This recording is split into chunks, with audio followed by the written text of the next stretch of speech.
Thursday night, the UCO Broncos were flexing their muscles, ready to take on the Stephen F. Austin Lumberjacks, a Division I AA team. The Broncos were not intimidated by handshakes all around before the game, but those friendly attitudes wouldn't last too long. Under the sweltering Texas heat, the Broncos and Jacks were locked up in a defensive struggle for most of the first half. The UCO defense was playing lights out here on 4th and short. SFA tries to go for it, but the key word is tries. The Bronco D stepping up and shutting them down. Later in the first half, the Lumberjacks are driving again when quarterback Wes Pate, he's going to air it out. That's intended for Lawrence Hamilton, but cornerback Javaris Gibbs stretching the legs, and he's getting the pick. Let's see that one more time in slow-mo just to get the full effect. Gibbs putting on a clinic. And the defense is pumped up. They're having a great game so far. The contest was knotted at 0-0 until Evan Luttrell came on for a 49-yard field goal. That's going to come with 5:09 left in the second quarter. And the Broncos, well, they're taking a 3-0 lead. But that's about the time the offense got juiced for SFA. They're going to be running down the Broncos. That's Derek Blaylock for the Jacks. He's picking up the big gain, just running through the defense all day long. And on the very next play, Pate, he's going to find Eva, Ready, Freddie Lyons. That's a 32-yard touchdown pass.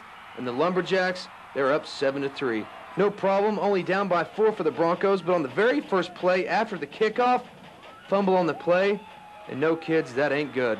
Matta Smith, he picks it up, and he's gone. 23-yard fumble return with the extra point. Lumberjacks on top 14-3. The Broncos, they got the ball back and went nowhere, and with mere seconds remaining in the first half, call out the bomb squad. Pate to Hamilton, an 80-yard strike, and he will not be caught. 6 beans in the school song, and there's some flying high fives in the end zone. Read it and weep, Bronco fans. 21-3 at the half. But would the Chos lay down and take it? Are you kidding me? Off a fumble return, the offense punches it in.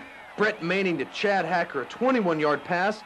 The PAT is good, and the Broncos cut the deficit to 11. And the Broncos still had a way to go on the comeback trail. Briley and Luttrell over on the sidelines, they're telling each other, baby, it ain't over till it's over. And then the Bronco defense coming up big yet again, and you just got to see it in slow motion. Kelly Heathington fighting off the block. He gets a piece of it. That's a block punt, people.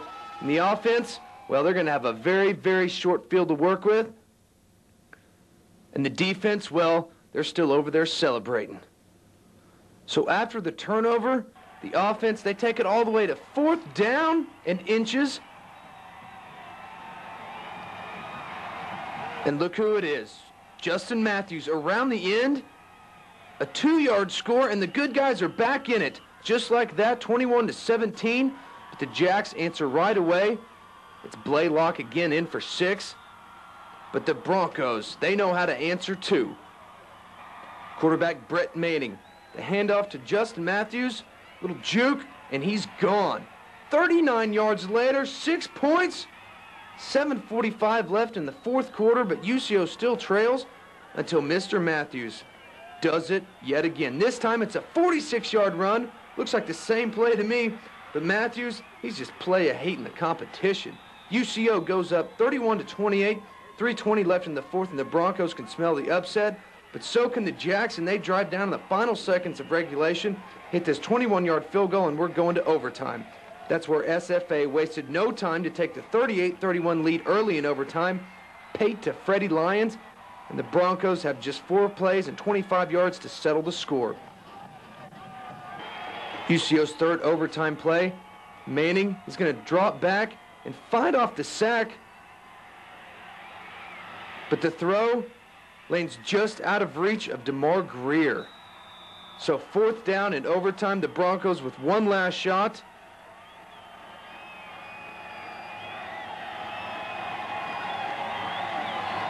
And Manning from behind is going to be sacked.